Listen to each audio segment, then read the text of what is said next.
I know that some of you followed my videos rather closely and know that back when our house burnt down there in the Milton, Kansas area, that when the replacement house was being built, my dad was a member of the Conway Springs Oddfellows Lodge, and the brothers, the members of the lodge, came out as a group and in one day completely did the roof.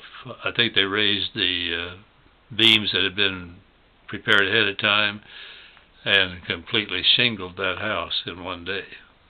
That's a lot of work, a lot of accomplishment, and a lot of very meaningful help. You get that house at a certain stage, you need to get that roof on, or if a storm comes in, all sorts of damage can occur and set you way back in your building program. Well, how pleasing to find that Hartner had a chapter of the Oddfellows Lodge right there in our little town. And of course, I inquired a little, was invited to apply, and was accepted, and I became a member of the Oddfellows Lodge.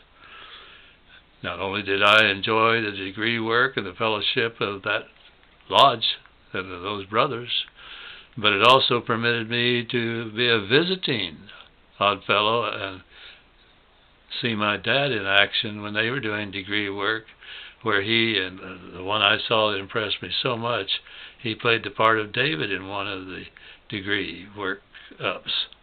And he played it with such commitment and such vigor and such enjoyment. And it's so, the particular work was so based right on the Bible. It was a great relief to me, because up until then I wasn't too sure how my dad really felt about God and Jesus and religion. But I'd understood before a little, and I understood more after watching his commitment and enjoyment and the fine job he did, that he believed in Jesus and in God. He wasn't too sure about a lot of us Christians and how we behave. Well, I was proud of my dad. I enjoyed the brothers very definitely at Hartner. A real sense of fellowship. And in the degree work, I learned a lot. I will never forget a section that talks about the beauty of the rose and how life is like the rose. So beautiful, but it does fade. You know, I'm in the fading phase now. That's very comforting to remember some of those things. I particularly enjoyed a gentleman that probably was the oldest member of the lodge, and I can't for the life of me remember his name. He wasn't very big, wasn't very heavy, but he was a little old cowboy without a doubt, and a gentleman, and respected by everybody, and certainly respected by me.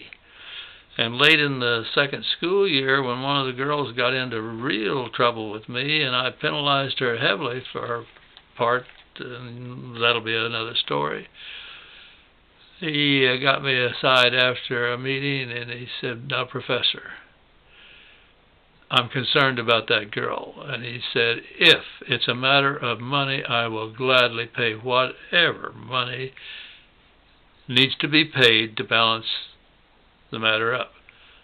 And I said, "Sir, it's not a matter of money. It's a matter of principle, and I thank you very, very much for being willing to do that. You're just the kind of man that would do that, and I appreciate it.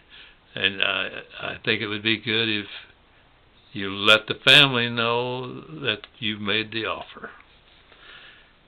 I can't remember his name, but he exemplified what you'd want to see in a man among men, a real man, a real cowboy man, but a brother in the Oddfellow Lodge.